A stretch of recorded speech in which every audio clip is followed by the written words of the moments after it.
Meus irmãos, eu não sei como está o seu coração para essa noite, mas quando o Senhor colocou essa palavra no meu coração,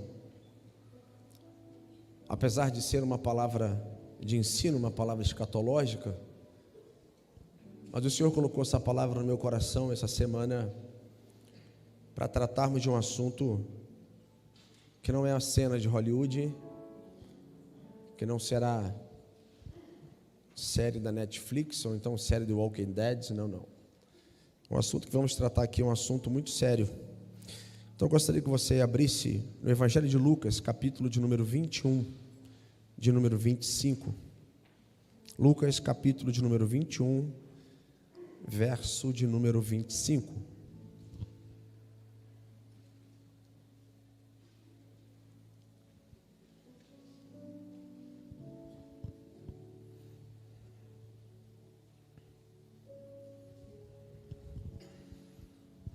Quantos acharam? Deu glória a Deus? Ok, Lucas capítulo de número 21, verso de número 25. A Bíblia diz assim: haverá sinais no sol, na lua e nas estrelas. Sobre a terra, angústia entre as nações, em perplexidade por causa do bramido do mar e das ondas. Verso de número 26. Haverá homens que desmaiarão de terror e pela expectativa das coisas que sobrevirão ao mundo, pois os poderes dos céus serão abalados. Então se verá o Filho do Homem vindo numa nuvem, com poder e grande glória. Versículo 28 e último. Ora, ao começarem essas coisas a suceder, exultai e erguei a vossa cabeça, porque a vossa redenção se aproxima. Vire para a pessoa que está ao seu lado e diz para ele assim: ele virá. Igreja Batista Central, você que nos visita, amigos simpatizantes da nossa fé cristã, eu tenho uma palavra de Deus para ministrar o seu coração nessa noite. Talvez seria um banquete espiritual que o Senhor vai nos fornecer nessa noite, mas eu preciso muito da sua atenção naquilo que nós vamos pregar aqui nessa noite. Uma palavra séria, mediante a um tempo sério que estamos vivendo. Então preste muita atenção nos detalhes dessa mensagem, que eu vou querer que você se atente. Eu quero falar nessa noite sobre o desaparecimento da igreja. Eu quero falar nessa noite sobre o que vai acontecer com aqueles que ficarem depois do arrebatamento. Quantos serão arrebatados aqui? Levante suas mãos. Eu vou fazer a pergunta de novo, acho que o pessoal não entendeu não, pastor. Quantos vão ser arrebatados em nome de Jesus? Nós temos que acreditar assim. Nós fazemos parte da geração do arrebatamento. Ou nós vamos, ou ele vem para nós, ou então nós vamos para ele. Queridos, essa é uma das perguntas mais intrigantes dentro da escatologia bíblica, ou da doutrina das últimas coisas. Eu não sei se você já parou para pensar, mas o que vai acontecer com a igreja depois do arrebatamento? A igreja foi arrebatada, e agora? O que nós vamos fazer? O que vai acontecer com aquelas pessoas que ficaram depois do arrebatamento? Como será o mundo? Como serão as famílias? Como serão os adolescentes e jovens que não se decidiram por Cristo, ainda nessa geração? O que vai acontecer com eles? Eu tenho uma palavra de alerta, conforme o pastor Jean pregou hoje de manhã, uma palavra de confronto, uma palavra de alerta também. Parecia que ele estava, assim, abrindo o mar aqui para a minha mensagem. Meu amigo Ronaldo, Deus te abençoe. O texto lido como esse é para nós prestarmos atenção e sairmos daqui um pouco mais crentes do que entramos. Um texto lido como esse é um texto de confronto, é um texto bíblico, sim, é um texto muito explicativo por si próprio. Quando você lê o Evangelho de Lucas, capítulo 21, você vai entender de uma forma fiel e muito próxima. Há 20 anos atrás, aproximadamente, eu tinha 20 anos, e de preferência com cabelo. Tem careca rindo de mim. Anderson está rindo de mim, não sei porquê, chega a estar brilhando a careca dele lá atrás. Há 20 anos atrás, aproximadamente, os nossos púlpitos eram recheados de mensagem como céu, como inferno, como santidade, como ter uma vida de santidade com o Senhor. As nossas mensagens há 20 anos atrás eram uma mensagem ligada à adoração, aquela adoração profunda.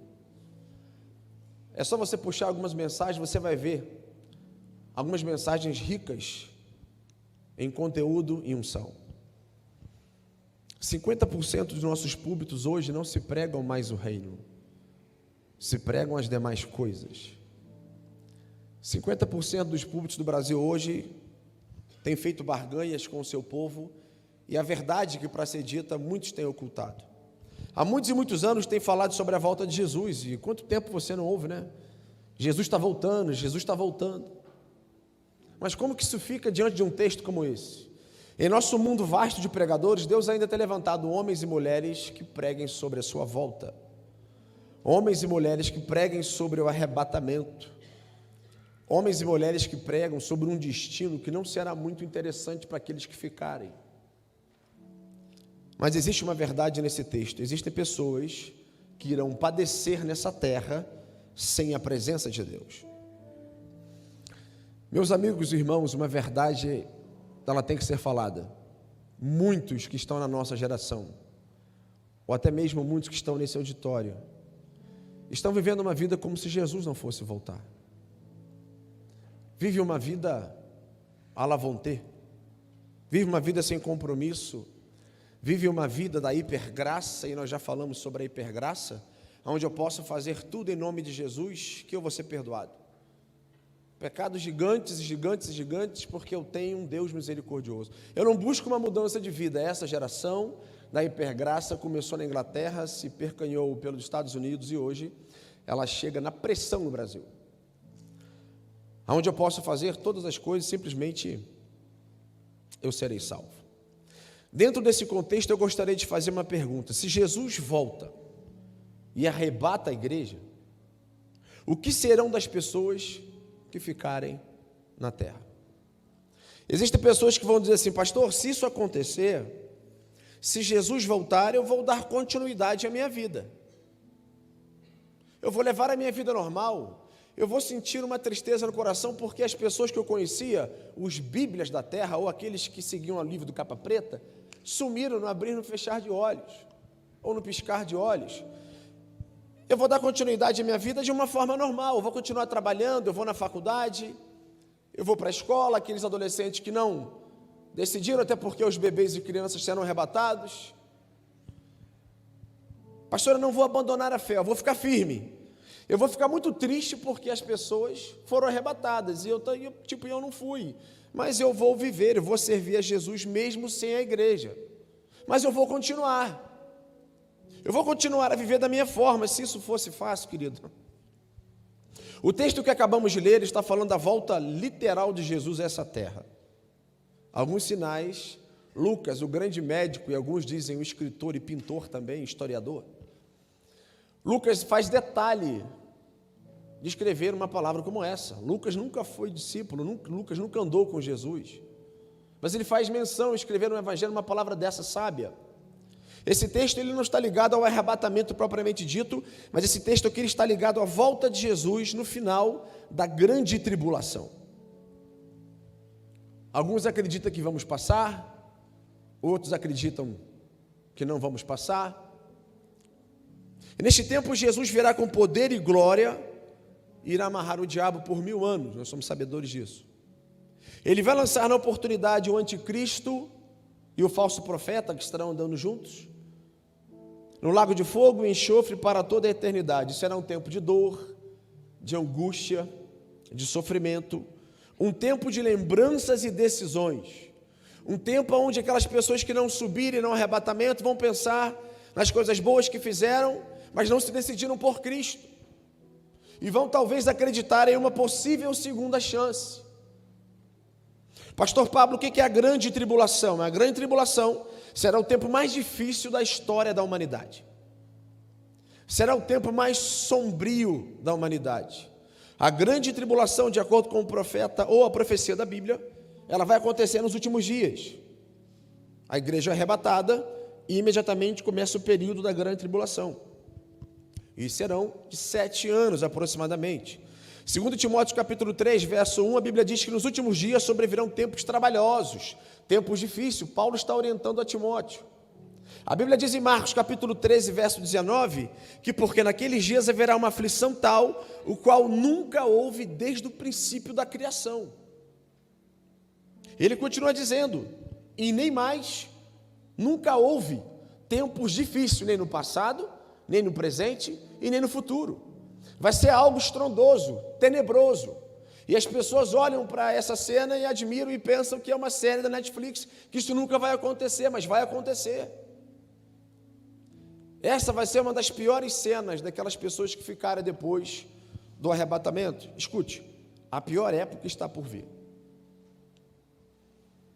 Pastor, qual será o período? O período será de 7 anos. Os primeiros 3 anos e meio, veja bem, a igreja foi arrebatada, inicia-se então a grande tribulação. Os primeiros 3 anos e meio desses 7 anos, o anticristo será levantado por Satanás, pregando coisas boas, fazendo diversos acordos. E no final então desses 3 anos e meio, é como se ele fosse e rasgasse o seu terno. Até então ele estava governando o mundo de uma forma paliativa, mas no final desses 3 anos e meio, na grande tribulação, ele vai se levantar de uma forma tenebrosa. Nesse texto, Jesus começa a falar de um período sombrio que vai acontecer. Jesus começa falando então da grande tribulação, ou seja, Jesus está declarando nesse texto que nunca houve, ou seja, passado. Jesus está falando nesse texto que nunca haverá, ou seja, futuro, dias como a grande tribulação. Ele está falando de um tempo terrível, que muitas vezes as pessoas brincam com esse tempo. O maior juízo de Deus aplicado aos homens foi o dilúvio. E cá para nós, o dilúvio não foi somente aquela cena ou a série da Record. Pelo contrário, foi muito forte aquilo, se você viu, se você acompanhou a série de Gênesis, né? Deus então disse para Noé assim: Noé, prepara uma arca, e quando você acabar de preparar, você prega para o povo que eu vou abrir os céus e vai cair muita chuva. E você conhece a história. A Bíblia diz então que Noé prega 100 anos e o povo não se arrepende. E muitas pessoas acharam então que foi somente um período de 40 dias e 40 noites que Noé entra e ali fica tudo tranquilo, mas não. Se você pegar os textos bíblicos e a sequência bíblica, você vai ver que Noé permaneceu dentro da arca 371 dias na sua totalidade. Isso equivale a 1 ano e 15 dias Noé ali dentro. Um dilúvio, a princípio uma tribulação para aquele momento. Deus fala a Noé o seguinte: Noé avisa o povo que não entrar na arca, quem não entrar na arca vai ser subjugado pelo dilúvio. O meu juízo vai vir sobre aqueles homens e mulheres. E a história bíblica diz então que Noé, sua esposa e mulheres de seus filhos, juntamente com os pares de animais, entram na arca. E Deus estava mandando um recado para a nossa geração. Por quê, pastor? Porque enquanto a porta da arca estiver aberta, o desviado pode voltar. Enquanto a porta da arca estiver aberta, homens e mulheres que são totalmente feridos em seu caráter podem ter conserto. Enquanto a porta da arca estiver aberta, pessoas que não têm a Cristo poderão ser salvos. Enquanto a porta da arca estiver aberta, as pessoas poderão se arrepender dos seus pecados e dos vícios que abalam a sua personalidade, emoções, sentimentos e caráter em sua totalidade. O que me chama a atenção é que nessa pequena tribulação, nesse pequeno dilúvio, Noé então entra com a sua família, mas ele não fecha a porta da arca, se você ler o texto. Você vai ver que ele pega a sua família e entra, e de repente ele fica de frente para a porta, e a porta começa a levantar sozinha. A Bíblia fala que Deus fechou a porta da arca pelo lado de fora. Gênesis capítulo 7, verso 16. Não foi Noé que fechou, foi Deus. Haverá um dia em que a porta da arca será fechada para sempre, irmãos. Eu posso considerar que esse dilúvio foi uma grande tribulação? Posso. Mas quando eu olho para aquilo que eu vou interpretar aqui nessa noite, a Bíblia está falando que nem o dilúvio tem a capacidade de ser interpretada como será a grande tribulação. Imagine comigo esse dilúvio, águas descendo, águas subindo, um povo do lado de fora ainda nos 4, 5 minutos batendo na porta pelo lado de fora, águas subindo, povo morrendo, um Deus irado, pessoas morrendo, a humanidade inteira morrendo, um cheiro, na verdade, de 24 horas em decomposição, 48 horas putrefação, o povo passando a maior dificuldade. Se você passar por um cadáver, ou um cachorro, um gato, um rato morto na rua, você desvia porque o cheiro é terrível. Agora você imagina uma humanidade inteira em putrefação.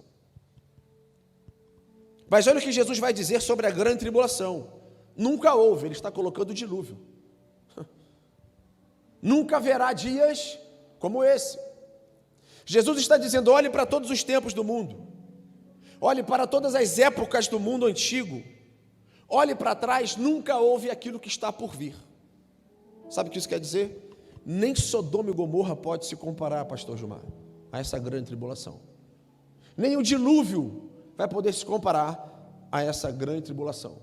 Para aquelas pessoas que ficarem e que não se decidiu por Cristo. O dilúvio ficou marcado como o maior juízo de Deus em nossos dias. Jesus está dizendo para a igreja: ei, se purifique. Se santifique. Tenhamos relacionamento com Deus diariamente. Pois um dia a trombeta vai tocar. E no dia que a trombeta tocar, nós deveremos estar preparados para o nosso ouvido de apazão espiritual de Deus, para quando a trombeta tocar, você subir imediatamente em nome de Jesus. Porque quando nós analisamos um texto como esse, parece que está longe, mas não. Pastor, as pessoas vão sumir da terra? Sim. O que é o arrebatamento? O arrebatamento, na verdade, é um evento onde Deus vai remover todos os crentes da terra. Isso é uma verdade. As pessoas vão sumir. As pessoas vão desaparecer. Essa palavra arrebatamento no hebraico significa ser arrancado com força da terra. As pessoas que não têm a Cristo estarão conversando com você. De repente, somente a roupa vai ficar no chão. Vai ser um tempo difícil, sim, porque todos os cristãos que verdadeiramente aceitaram a Cristo como Senhor e Salvador, ouvirão a trombeta do Senhor. Deus irá abrir o caminho para que seu justo julgamento seja derramado sobre a terra durante o período dessa grande tribulação. A grande tribulação será um tempo difícil, de dor e de sofrimento para aqueles que forem ficar. Não tem alternativa, irmão. Ou nós subimos, ou nós ficamos. Quantos querem subir? Levante suas mãos. Esse início de mensagem também, né, galera? Sobre a grande tribulação, Mateus nos escreve. Eu gostaria que você abrisse comigo em Mateus capítulo de número 24, verso 29.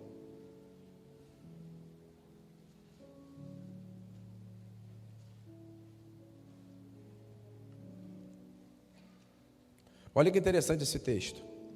Imediatamente após o quê? A tribulação daqueles dias, o sol se escurecerá, a lua não dará sua luz, e as estrelas cairão do céu, e os poderes celestes serão abalados. Então aparecerá no céu o sinal do Filho do Homem, e todas as nações da terra se lamentarão, e verão o Filho do Homem vindo nas nuvens do céu com poder e grande glória. Pastor, o que vai acontecer com as pessoas que ficarem na terra? Deixa eu te falar uma coisa. As pessoas que não subirem no arrebatamento vão passar por um momento muito difícil. Muito difícil. Pastor, o que vai acontecer na grande tribulação? A gente vai falar aqui agora. Eu preciso que você entenda algo nessa noite sobre a grande tribulação, porque conforme eu falei no início da mensagem, isso aqui não vai ser um filme, apesar de muitas pessoas pensarem. Não. Mas para aqueles que ficarem depois do arrebatamento da igreja, algumas pragas estarão vindo sobre as pessoas de uma forma terrível na grande tribulação. Sobre essas pragas nós precisamos entender que algumas pragas vão ser locais e outras pragas serão mundiais. As pessoas que não subirem no arrebatamento vão receber algumas pragas dessas terríveis. Pastor, qual é o propósito dessas pragas? Quem está por trás? Deus. Quem está por trás? Jesus. Quem está por trás? O Espírito Santo. A Trindade no começo da história se manifestando, mas a Trindade no final da história se manifestando. Qual é o maior objetivo? Mostrar a justiça de Deus. Por quê, pastor? As pragas são as manifestações da justiça de Deus. A porta da graça se fecha e a porta do juízo se abre. Eu só vou citar algumas delas e vamos concentrar em duas, para nós deixarmos esse lugar, orarmos e ir para a nossa casa. As pessoas que ficarem depois do arrebatamento serão visitadas por algumas pragas nos últimos dias. A primeira praga que irá atingir as pessoas que ficaram depois do arrebatamento, úlceras malignas e perniciosas sobre o corpo.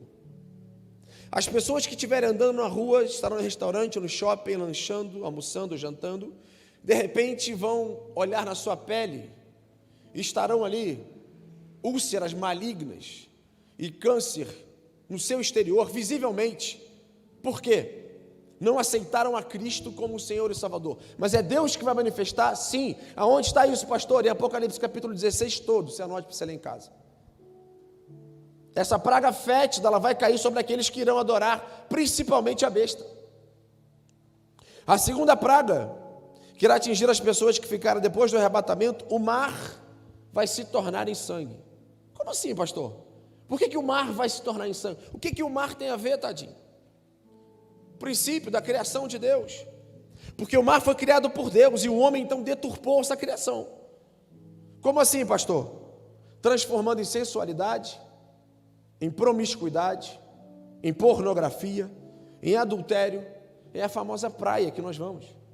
Lá você encontra todos esses ambientes, fora que o mar também tornou-se um lugar de, ao final do ano, muitos fazerem rituais religiosos para abençoar o ano seguinte.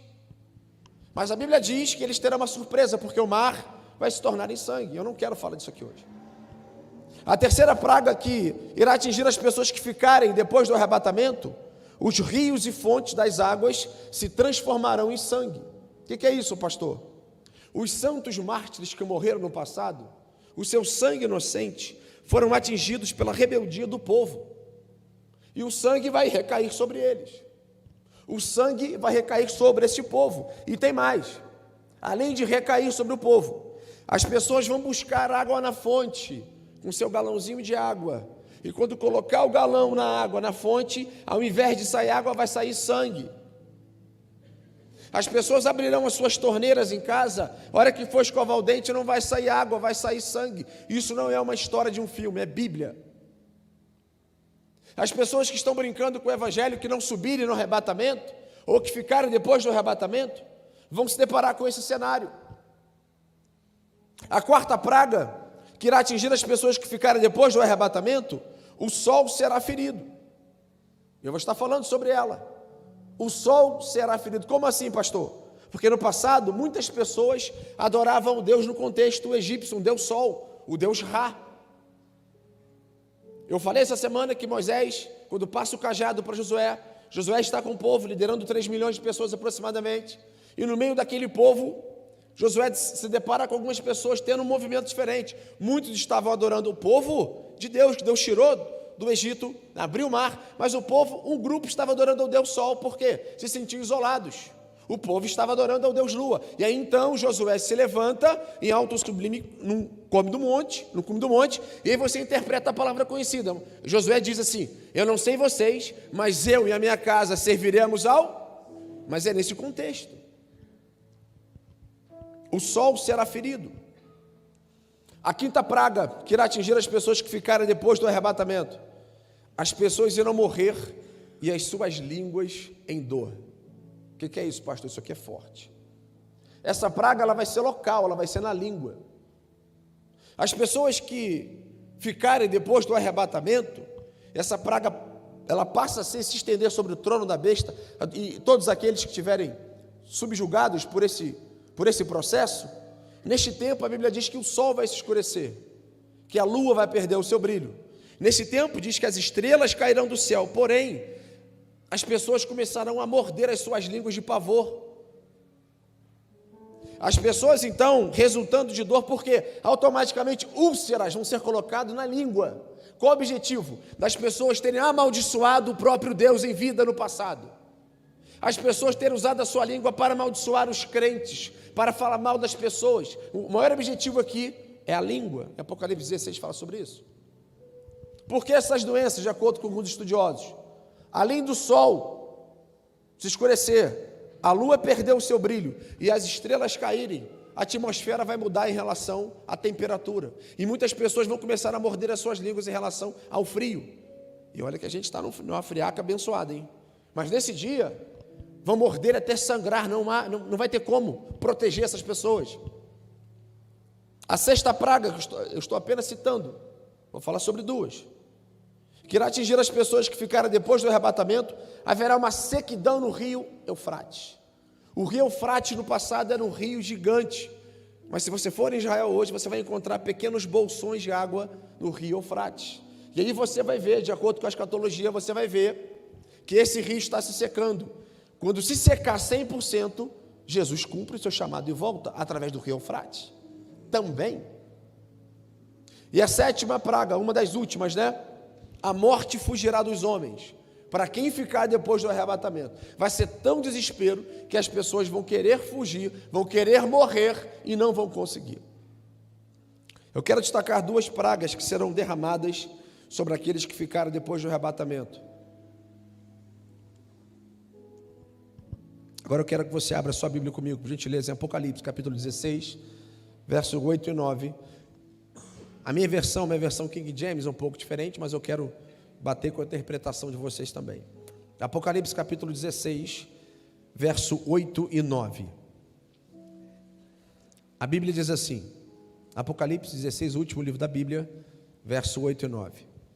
E o quarto anjo derramou a sua taça sobre o sol, e foi-lhe dado poder para queimar os homens com fogo.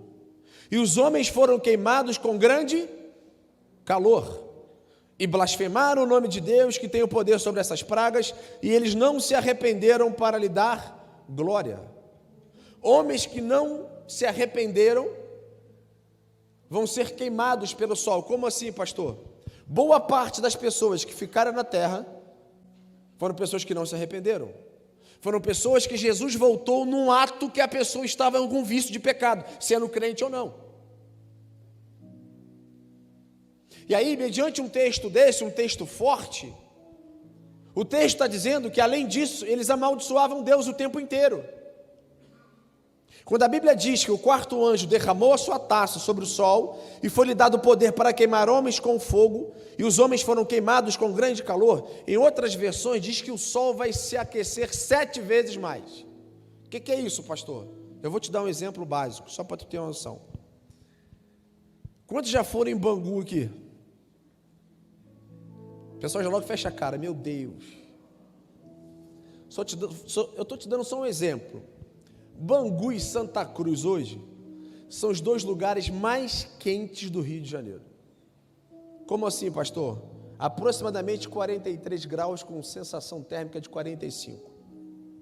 Se o sol será ferido 7 vezes mais, eu vou te dar um exemplo. Você pega a temperatura de 43 graus vezes 7, dá um total de 301 graus. A gente vai na sauna, 80, tu já fica como? Suando igual tampa de marmita, tá doido para ir embora. Imagina aquelas pessoas que não subiram no arrebatamento. O sol vai se aquecer 7 vezes mais. Isaías capítulo 30, versículo 26 também diz isso. Dá para você entender que um sol, para aqueles que ficarem, se fosse hoje, se hoje fosse o início da grande tribulação, aqueles que ficaram na terra serão queimados numa temperatura de 301 graus. E sobre isso, o profeta Zacarias já tinha falado. Aonde isso, pastor? Zacarias capítulo 14, verso 12. Você quer ir lá comigo? Estou sentindo que vocês estão bem ligados. Então vamos lá em Zacarias. Olha o que o profeta Zacarias diz para nós. Zacarias capítulo 14, verso 12. Aqui diz a consequência do sol. O que esses homens vão padecer em relação ao sol? Zacarias capítulo 14, verso 12 diz assim: e esta será a praga com que o Senhor ferirá todos os povos que lutaram contra Jerusalém. A sua carne apodrecerá, enquanto ainda sobre os seus pés. Os seus olhos apodrecerão nas suas covas, e a sua língua apodrecerá dentro da sua boca. Quem ficar depois do arrebatamento, isso aqui não é uma história de filme, irmãos. Quem ficar depois do arrebatamento, seus olhos vão apodrecer, vivos. Quem ficar, suas órbitas irão derreter. Quem ficar, a sua língua vai apodrecer dentro da boca. Para quem ficar depois do arrebatamento, seus olhos irão cair no chão, simplesmente por esse calor que vos falo. Então, às vezes você prega, quando você prega e aceita Jesus, e você aceita Cristo, o que é que outras pessoas aceitam? É para livrar desse tempo aqui. É só claro que você não tem uma mensagem para você falar assim para qualquer tipo de pessoa na rua, você para o evangelismo, você não vai falar, você vai escandalizar a pessoa com isso aqui, mas é o que vai acontecer. A gente prega para as pessoas aceitarem a Cristo, para que isso aqui não venha sobre juízo sobre a pessoa. Não vai haver cemitérios para enterrar os corpos aqui, irmão. Foi uma loucura na pandemia, né? Muitas pessoas. Eu estava olhando hoje, aproximadamente 682 mil pessoas já morreram com Covid-19. E no começo, aquela febre, só misericórdia, você via principalmente no Amazonas, em Manaus. As pessoas não tinham mais cemitério para enterrar os corpos. Colocavam em zonas rurais. O profeta Zacarias diz automaticamente, se você ler o texto, e de alguns comentários rabínicos, que as pessoas estarão nesse naipe vivo. As aves de rapina e as aves do céu vão ser atraídas pelo cheiro de podre que essas pessoas vão apresentar e vão comer as pessoas vivas automaticamente pelo sangue fresco exalado debaixo desse sol. Para quem ficar, o sol do juízo vai ser queimado. Mas para quem partir com o Senhor, terá o sol da justiça e não o sol do juízo. Amém, irmãos? Isso é a nossa esperança. Malaquias capítulo 4, verso 1, preste atenção, anote que eu quero ler esse texto. Naquele dia arderá como fornalha, os soberbos serão queimados como palha. Malaquias está reforçando o que Zacarias está falando. Neste dia o Senhor não deixará nem raiz nem ramos, mas para quem temer o Senhor, o sol da justiça brilhará e trará cura debaixo das suas asas. Aleluia. Igreja, preste muito bem atenção no que eu vou te dizer como profeta. O céu tem dois tipos de sol: o sol do juízo e o sol da justiça. Diz para o irmão que está ao seu lado aí, por qual sol você quer ser queimado?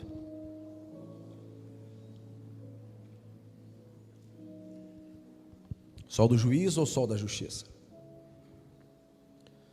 Pastor Pablo, o que vai acontecer na grande tribulação? Primeira praga que queria ministrar e destaquei, o sol será ferido. Segunda e última: a morte fugirá dos homens.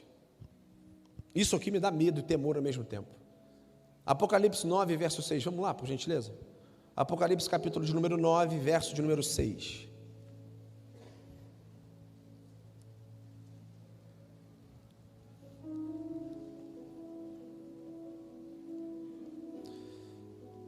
Apocalipse de número 9, verso de número 6. E naqueles dias os homens buscarão a morte e não a encontrarão, e desejarão morrer, e a morte fugirá deles. Nós pastores e alguns líderes, às vezes nós visitamos hospitais, ou visitamos leitos de pessoas que anseiam morrer por estar com tumor ou câncer. Por quê? A morte vai ser o alívio. Tem pessoas que sofrem tanto que pedem para morrer. Nós pastores, às vezes nós recebemos recados, temos que visitar fulano com câncer, quando a gente vai, e a pessoa, pastor, eu já entreguei para Deus, e a pessoa está sofrendo muito, que ela tem um desejo de morrer, para poder aliviar a sua dor. Mas hoje, a maioria das pessoas tem medo de morrer também. Uns desejam pelo seu sofrimento, mas a maioria tem medo de morrer. Mas na grande tribulação, a Bíblia diz que a morte, ela vai fugir do ser humano. Como assim, pastor? Apocalipse capítulo 9, versículo 5, você vai ver que Deus vai repreender a morte durante 5 meses. As pessoas que ficaram na terra vão tentar se matar 5 meses e não vão conseguir. que é isso, pastor? Pelo desespero que está acontecendo, dela estar andando, não ser uma minissérie de zumbi, as pessoas andando ao seu lado, não, mas com o olho caindo no chão, o seu corpo queimando. O desespero vai ser tanto que as pessoas elas vão tentar se jogar no alto edifício, vai se estribuchar toda no chão, mas não vai morrer.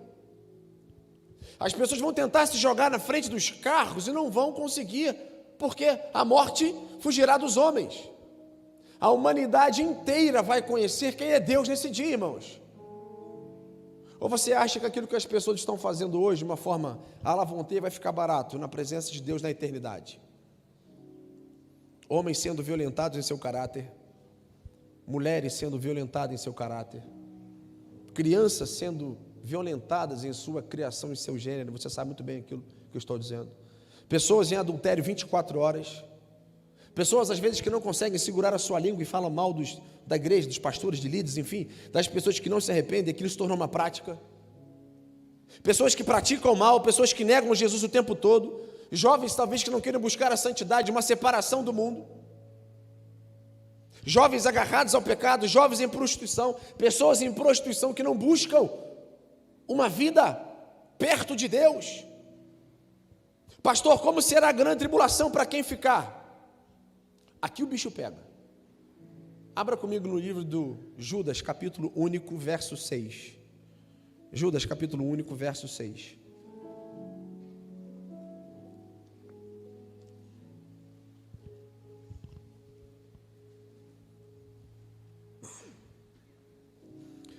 A Bíblia diz o seguinte: e aos anjos que não guardaram o seu principado, mas deixaram a sua própria habitação, reservou na escuridão e em prisões eternas, até o juízo daquele grande dia.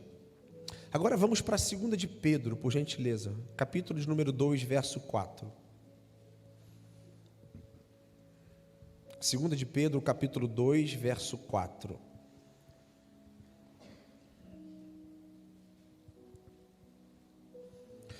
A Bíblia diz assim: porque se Deus não perdoou os anjos que pecaram, mas havendo-os lançado no inferno, os entregou às cadeias da escuridão, ficando reservados para o juízo. Agora preste atenção. Se Satanás e os seus anjos da rebelião estão soltos no mundo, quem são, pastor, então, esses 4 anjos presos em correntes eternas, apresentados aqui em Judas, capítulo de número 6. Quando nós estudamos escatologia, que é a doutrina das últimas coisas, isso aqui é só para te dar uma esperança daquilo que vai vir de estudos para ir pela frente, no mês de setembro. Nós podemos entender que existem 4 anjos. 4 anjos reservados para a grande tribulação. No primeiro período dos 7 anos, no primeiro período de 3 anos e meio, eles não vão se manifestar. Mas no segundo período, para aquelas pessoas que ficarem, Apocalipse capítulo 9, verso 14, diz assim: ao qual dizia o 6º anjo que tinha a trombeta: solta os 4 anjos que estão presos junto ao grande rio Eufrates. Pastor, quando que esses anjos serão soltos? Na segunda metade da grande tribulação. Vai haver uma ordem de Deus dizendo o seguinte: solta os 4 anjos. Esses anjos hoje estão presos no abismo. Você está entendendo a profundidade de você pregar para uma pessoa, a pessoa aceitar a Cristo, porque se ela não aceitar, esse grande juízo vai vir sobre ela. Apocalipse capítulo 9, versículo 15, João viu Deus preparando esses anjos para a grande tribulação. Minha Bíblia fala no versículo 15 de Apocalipse capítulo 9, que esses anjos estão preparados para dia, mês e ano da grande tribulação. Vai vir no tempo certo, para matar a 1/3 parte dos homens na terra. Vamos fazer uma conta básica aqui? Segundo a ONU, que é a Organização das Nações Unidas, o mundo possui cerca de 7 bilhões de pessoas. Só para você ter uma noção. Sabe quando é 1/3 de 7 bilhões de pessoas? 2 bilhões e 300 mil pessoas. Sabe o que a Bíblia está dizendo? Que apenas 4 anjos vão matar na segunda metade da grande tribulação aproximadamente 2 bilhões e 300 milhões de pessoas. 4 anjos. Olha para o seu irmão e diz assim: você vai subir ou vai ficar? Eu vou subir. Pastor, quem são os 4 anjos? No dia em que Lúcifer liderou a rebelião, e você conhece a história, os 4 anjos deixaram o céu por vontade própria. Você vai ver isso aqui no estudo de escatologia. Como assim, pastor? Judas capítulo 1, versículo 6, diz que eles saíram do céu. Gente, se a gente passa uma luta tremenda com Satanás e Lúcifer aqui na terra, se esses anjos estivessem aqui na terra, sangue do cordeiro 3 vezes. Esses 4 anjos são tão poderosos que Deus não deixou que eles ficassem até soltos com Lúcifer para agir no mundo, não. Principalmente com seus anjos caídos na terra. Deus prendeu eles então em cadeias eternas. E se eles estivessem no nosso meio, as nossas batalhas espirituais iam ter muito crente sumando igual tampa de marmita, principalmente nós pastores. Quem são esses anjos, pastor? Eu vou te apresentar quem são esses anjos aqui. Abra comigo em Marcos, capítulo de número 5, verso de número 3. Olha o que a Bíblia diz, já estamos encerrando.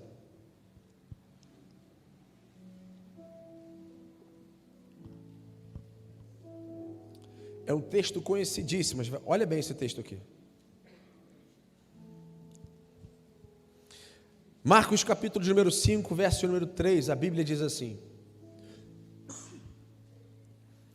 o qual tinha sua morada nos sepulcros, e nem ainda com cadeias o podia alguém prender, porque tendo sido muitas vezes preso com grilhões e cadeias, as cadeias foram por eles feitas em pedaços, e os grilhões em migalhas, e ninguém o podia amansar. E andava sempre de dia e de noite, clamando pelos montes e pelos sepulcros e ferindo-se com pedras.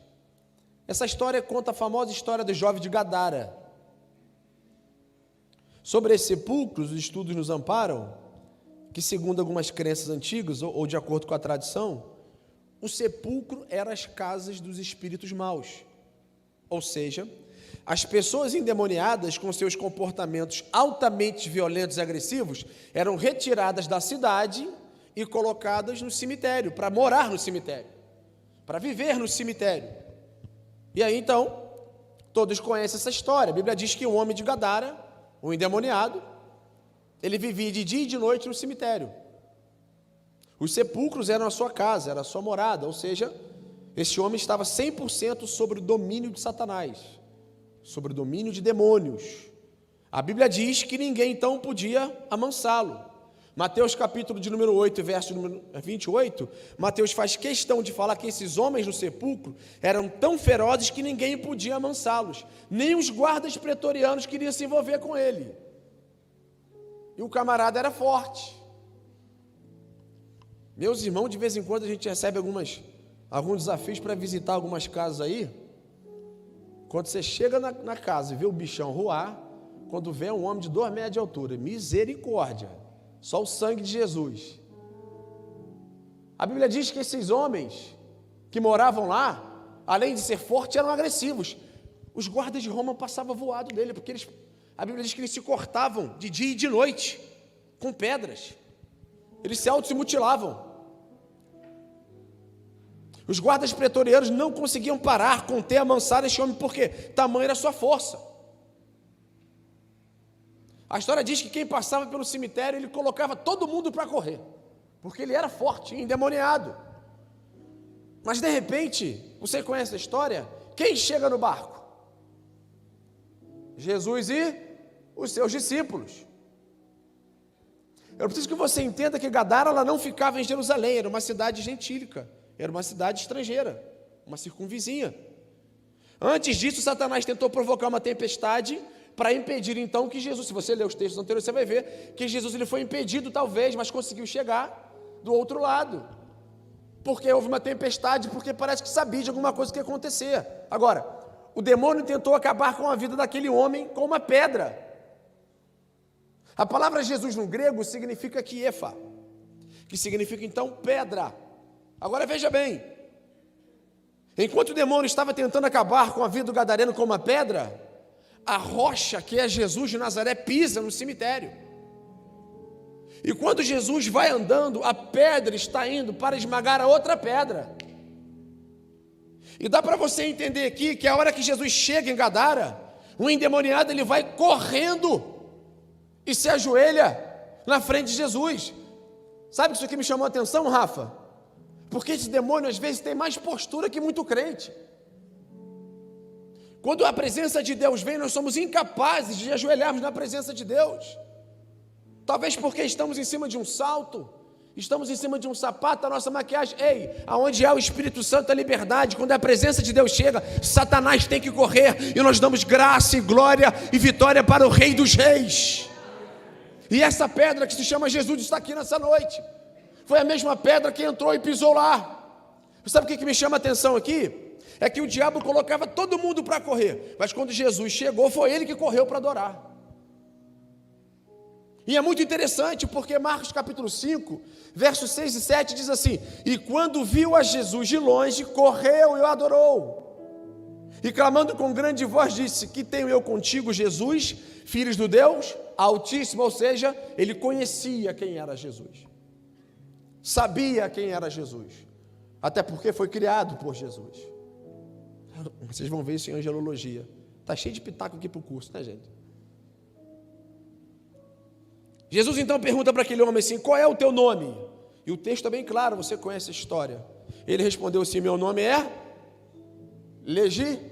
Legião, porque somos muitos. Agora você vai entender o porquê disso aqui. Porque a palavra legião é uma palavra romana composta por aproximadamente 6.200 soldados. 6.000 soldados de infantaria que vão em pé e 200 que vão na cavalaria, ou seja, a cavalo. Quando aquele homem vai na direção de Jesus, diz que é uma legião e que se ajoelha, quer dizer que dentro daquele jovem existiam 6.200 demônios. Está entendendo a profundidade desse texto? Quantos demônios tinham? Ok, não entendi. Quantos demônios tinham? 6.200. Agora veja bem, quantos estavam com Jesus? Jesus e seus discípulos, quantos estavam? Pode falar, gente, 13? Peraí, mas não é covardia, pastor? 6.200 contra 13? Não. Sabe por quê? Porque você com Jesus derruba um batalhão no mundo espiritual. A presença de Deus dentro de você, você não tem noção. Quando você está andando na rua, a presença de Deus está em você, e se tiver pessoa mal espiritualmente, pode cair endemoniada pelo Deus que você serve, e Ele está aqui entre nós, Ele está morando dentro de mim, Ele está morando dentro de você. Você não sabe a capacidade que nós temos em Deus, a unção que nós temos de passarmos pelas trevas e a luz se manifesta. Mas foi isso que aconteceu. Marcos capítulo 5, verso 12, diz que ele pisa. Quando ele pisa, aqueles 6.200 demônios é obrigado a se curvar. A pergunta é: por que os demônios então, de acordo com Marcos capítulo 5, verso 12, acompanhe comigo, agora você vai entender, Marcos capítulo 5, verso 12, e todos aqueles demônios lhe rogaram dizendo: manda-nos para aqueles porcos, para que entramos nele. Gilmar, por que os demônios não quiseram ir para o abismo? Porque lá é o lugar deles. É porque os 4 demônios estão presos lá. Os 4 anjos estão presos lá. Ninguém na história bíblica escatológica você vai ver esses anjos e demônios indo para onde estão os 4 anjos. Nem os demônios quiseram ir para o lugar do abismo, preferiram ir para os porcos. Qualquer demônio tem uma natureza ruim, irmãos. Só que esses 4 anjos são tão perversos, que nem 6.200 demônios quiseram se encontrar com eles. É por isso que eles pedem: Jesus, mande-nos para aqueles porcos. O que é isso, pastor? Isso é escatologia profunda bíblica. Escute o que eu vou te falar. Quem for arrebatado e for para o céu, vai se encontrar com Pai, Filho e Espírito Santo. Mas aquele que ficar, vão se encontrar com os 4. Vire para a pessoa que está ao seu lado e diz para ela assim: com quem você quer se encontrar? Com os 3 ou com os 4? Acredito que é os 3, né, irmão? Eu estou pregando nessa noite para aqueles que forem ficar. Mas eu quero falar aqui em 40 segundos para aqueles que vão subir. Você vai ficar de pé comigo e vai abrir um texto, 1 Coríntios capítulo 15, verso de número 51, por favor. Quem achou vai se colocando de pé. Gostaria de chamar o Ministério de Louvor, por gentileza.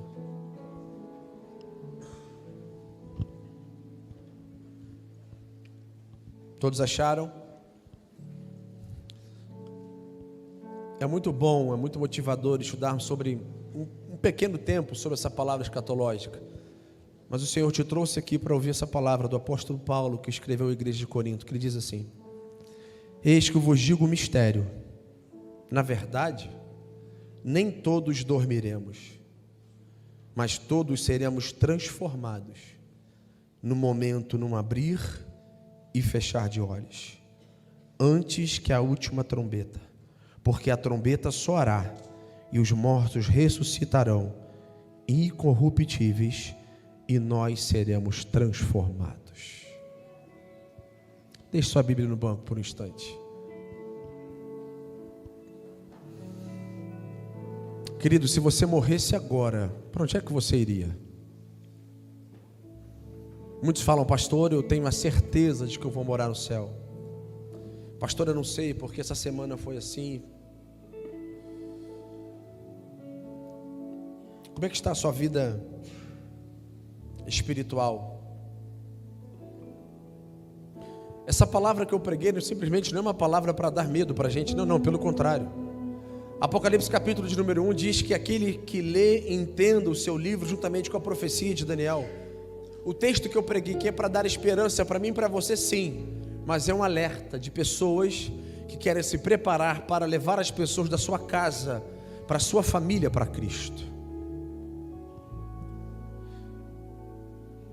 Enquanto nós estivermos adorando ao Senhor, eu quero desafiar nessa noite. Falou: pastor, eu preciso me preparar, sim. Eu preciso de coragem para ganhar a minha família para Cristo.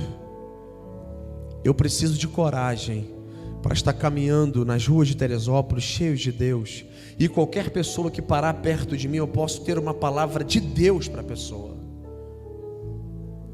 Eu quero orar com você nessa noite. Você que queira se preparar para esse grande dia, ou se você já está preparado, busque em Deus ousadia, coragem, porque assim como eu preciso de coragem, eu preciso de unção, de ousadia para pregar a palavra de Deus, porque esse tempo vai acontecer. A grande tribulação, ela vai acontecer. Então a nossa missão é nos prepararmos, deixar Deus tomar conta dos nossos lábios, pedir ao Senhor que possa estar derramando sobre nós a graça, a unção, a capacidade vinda do céu, para evangelizarmos num tempo tão escasso que estamos vivendo. A aliança que você vai fazer aqui hoje não vai ser com o pastor Pablo, não vai ser com a Igreja Batista Central, não, vai ser com o Senhor. E a aliança que você for fazer com o Senhor, Deus vai te honrar. E no final do ano vai servir como testemunho para você. Pastor, eu preguei, muitos eu plantei a semente, mas muitos também eu colhi, pastor. Enquanto nós estivermos adorando, você tem a liberdade de sair do seu lugar e vir aqui à frente. Eu quero orar com você. Eu quero orar com você, pai, você filho, que tem um desejo de ganhar almas para o Senhor. Nós estamos vivendo um tempo escasso, irmãos, mas eu quero orar com você. Vamos adorar o Senhor? Você sai do seu lugar, eu quero profetizar sobre a sua vida nessa noite. E eu não vou me apegar com as coisas daqui, pois eu sei há um lugar que me espera. Estrangeiro eu sou, o meu lar é o céu. Adore, querido. Meu Jesus, adore ao Senhor nessa noite. Vem buscar a sua noiva, e Ele virá no piscar de olhar. Quem estiver pronto com Ele irá, na sua glória com Ele morar. Ele vem, não mais tristeza. Junto com os anjos cantar, digno é o Cordeiro que se entregou. Ele vem, Ele vem.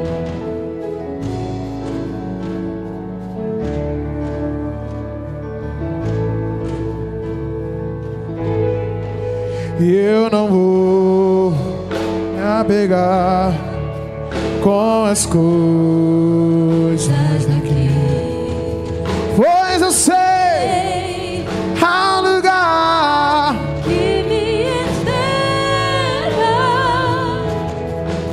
e estrangeiro eu sou, o meu lar é o céu.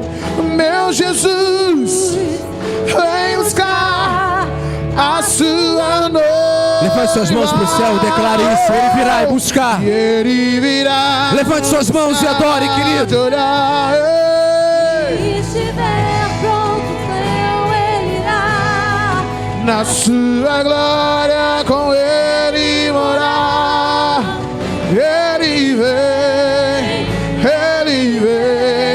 não mais tristeza. No mar, Oh, junto com os anjos cantar eu vou. digno é o Cordeiro que se entregou. Ele vem E virá no piscar de olhar. Quem estiver pronto com Ele irá, na sua glória. com Ele morar. Ele vem, Não mais tristeza. mais temor. Junto com os anjos cantar eu vou. Digno é o Cordeiro que se entregou. Ele vem.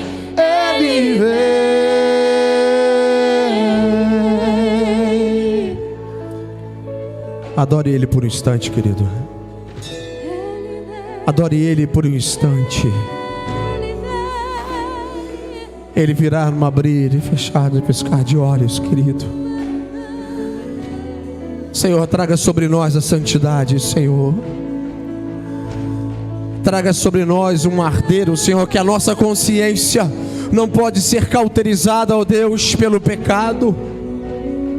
Senhor, em nome de Jesus, venha preparar, ó Deus, o nosso coração, a nossa alma, Senhor.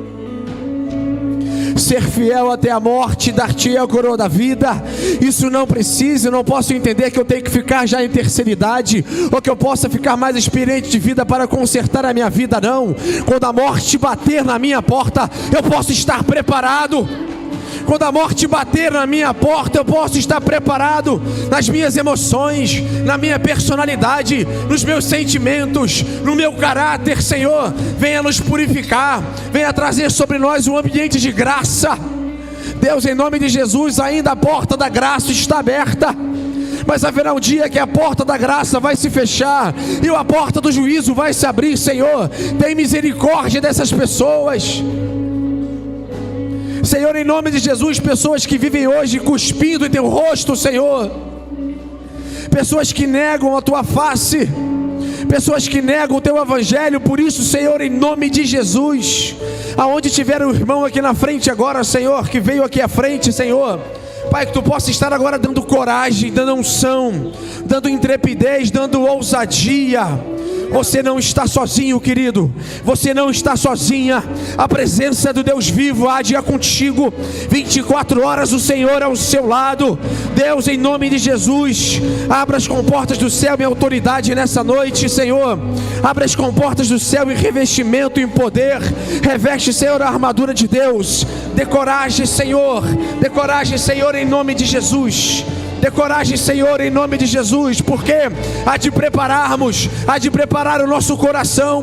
Prepara, Senhor, a nossa mente, a nossa alma, a nossa consciência, Senhor. Em nome de Jesus, venha sobre nós.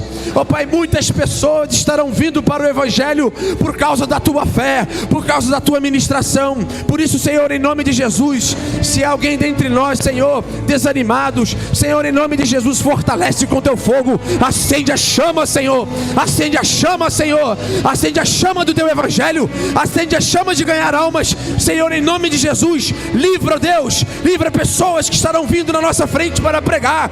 Livra, Deus, pessoas do pecado, Senhor, em nome de Jesus. Aonde tiver um pai responsável que possa pastorear a sua casa, aonde tiver uma mãe sábia que possa pastorear a sua casa, evangelizando, pregando os seus, Pai, em nome de Jesus, Senhor. Pai, nós acreditamos que um dia, Senhor, todos que estão aqui, Senhor, nós ouviremos, Senhor, o toque da trombeta do Senhor. Nós ouviremos o teu chamado, Senhor. Por isso afina o nosso ouvido ao diapasão espiritual do Senhor. Afaste-nos de nós tudo aquilo que for mal. Afaste-nos de nós tudo aquilo que não provém do Senhor. Afaste-nos, ó Deus, tudo aquilo que Satanás tem levantado, tem provocado, mas nessa noite, pelo sangue do Cordeiro, está aqui nessa noite. Eu profetizo vitória sim, mas eu profetizo um amarrar de Satanás nas famílias. Eu profetizo, Senhor, em nome de Jesus, uma queda absoluta de Lúcifer e seus demônios, Senhor. Em nome de Jesus, que o Senhor possa tocar a nossa boca com brasa viva para falar do teu amor, Senhor. Por isso, Senhor, nós queremos estar preparados. E queremos que muitos da nossa casa, muitos do nosso trabalho, muitos ao redor da nossa escola, muitos ao redor da faculdade, muitos dos nossos vizinhos possam ser salvos por uma palavra profética saindo das nossas bocas, Senhor. Nós sabemos que Ele virá, Senhor. Será um tempo difícil, mas, Senhor, nos ajude a pregar para as pessoas que necessitam de ouvir a tua mensagem, Senhor. Ele virá. O rei está voltando. O rei. Levante suas mãos, querido. Levante suas mãos. A presença dele está aqui nessa noite. A trombeta vai soar, meu irmão. O meu nome achar. Sim, o rei.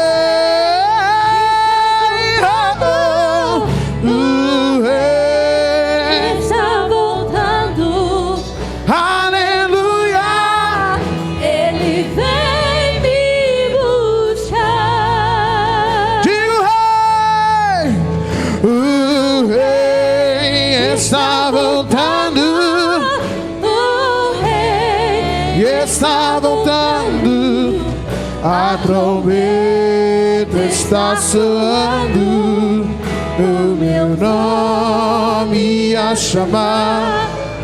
Sim, o rei está voltando. Sim, o rei está voltando. Aleluia, ele vem me buscar. Aplauda ao Senhor, porque Ele é digno de todo louvor. Se é para aquele que vai te buscar, aplauda Ele mais forte. Se é para Ele, é mais forte.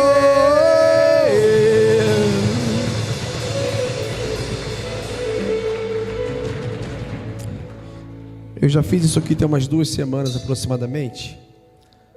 Mas eu gostaria que você fechasse os corredores mais uma vez, em nome de Jesus. Desce a mão para a pessoa que está ao seu lado.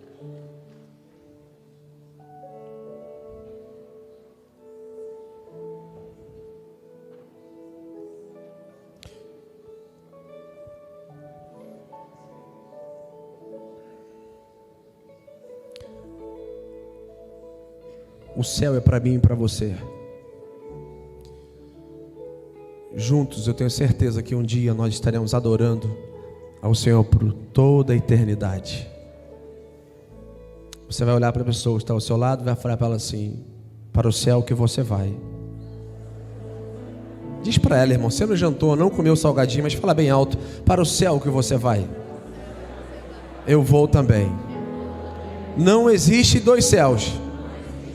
Só existe um. Se prepare.